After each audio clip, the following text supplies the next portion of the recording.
welcome back to Untitled Kitchen. So tonight I'm making a pressure cooker banana nut bread, which I'm super excited to do, and it's gonna be one of the first desserts that I show that you can make in a pressure cooker. So I have a crock pot multi-cooker express, so let's get going. Very minimal ingredients, so let's have fun. First off, if you don't have like super ripe bananas, you can put a banana in the microwave for about 30 seconds, and you want to flip it and then do it for another 30 seconds again. The top and the bottom do get nice and brown. However, you can't really peel it with this, so I always use just a paring knife and split it down the peel, and then just pop it out and throw this away. So I'm going to get these mashed. I have a 1/3 cup of butter starting to melt on the stove as well.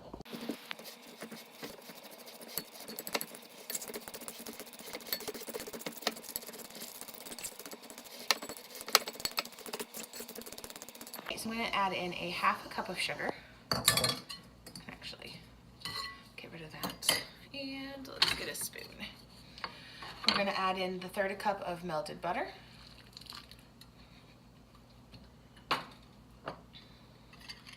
And then I just have 1 egg that is beaten. Let me just give the butter a stir in. Just because the butter is hot, you don't want it to scramble the egg.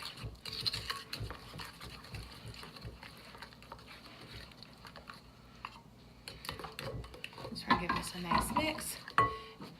We're going to do a teaspoon of vanilla. Let me pull out my salt. So we're going to give that a nice mix. You want to mix this until it's incorporated. You can use a whisk, or I'm just going to use a wooden spoon so I don't have to dirty any more dishes that I already have.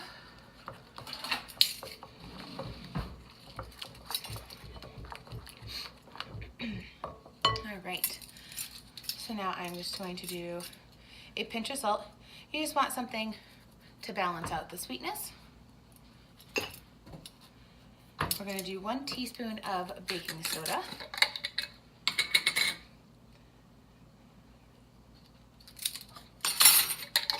If you have bananas in your freezer, you can definitely use those. Just make sure that they are thawed.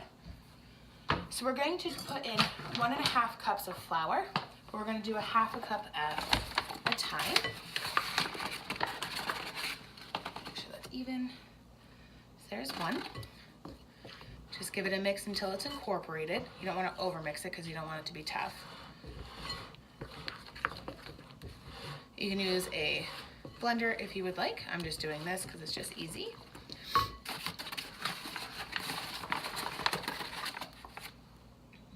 Another 1/2 cup.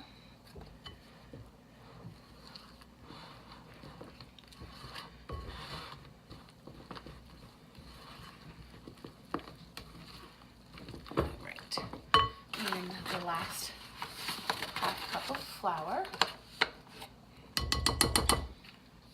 Put the flour bag aside. And I'm also going to do about a 1/2 cup of walnuts. Just give them a little, just a quick little crunch with my hands.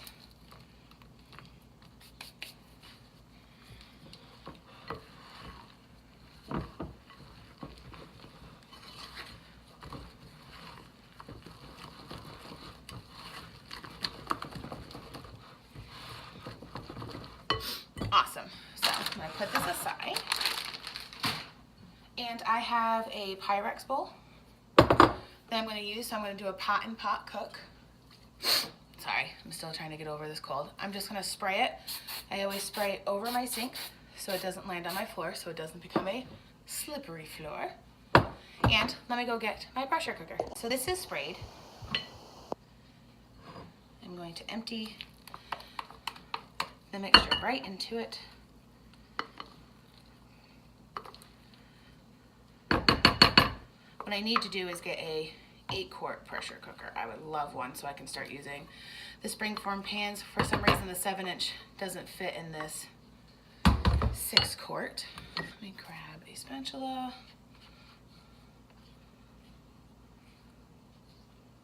Let me get the rest of this out.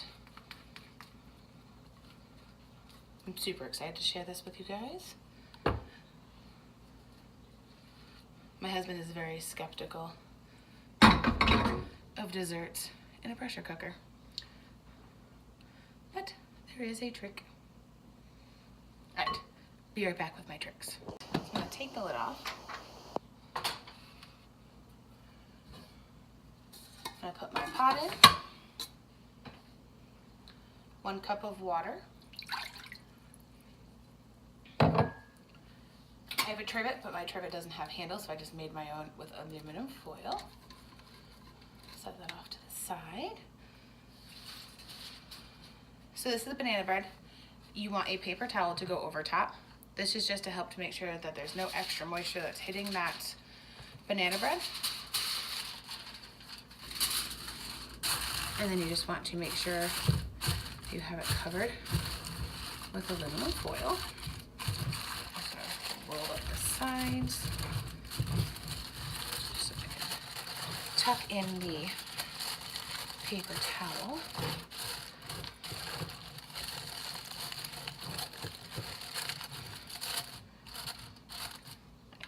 So I'm gonna take this back out so I can use it. Ooh, that's such a horrible sound. All right. So we're gonna pop it in. I'm just gonna fold the handles over. Plop the lid back on. Make sure that this is in the seal position, and let me bring you up front. Pot multi-cooker, we have a dessert option. We're gonna do that, and we're gonna do it for 50 minutes.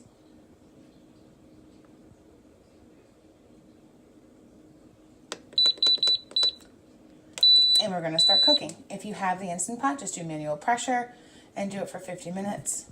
Our desserts on here go for low. So, see you guys in a little less than an hour. So the 15 minutes is up. I am going to shut this off, and I'm going to do a quick release pressure. And then we'll take it out. All right, so we're gonna take the lid off.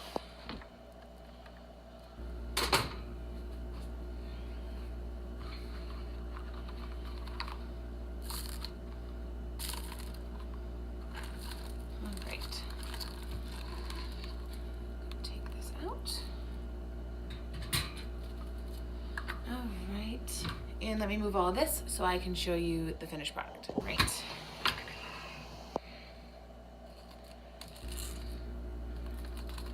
there's some built up steam water on here. Ta-da!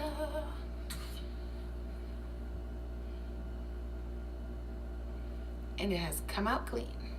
So I'm gonna let this cool on the rack for about 5 minutes, and I will take it out of the pan itself.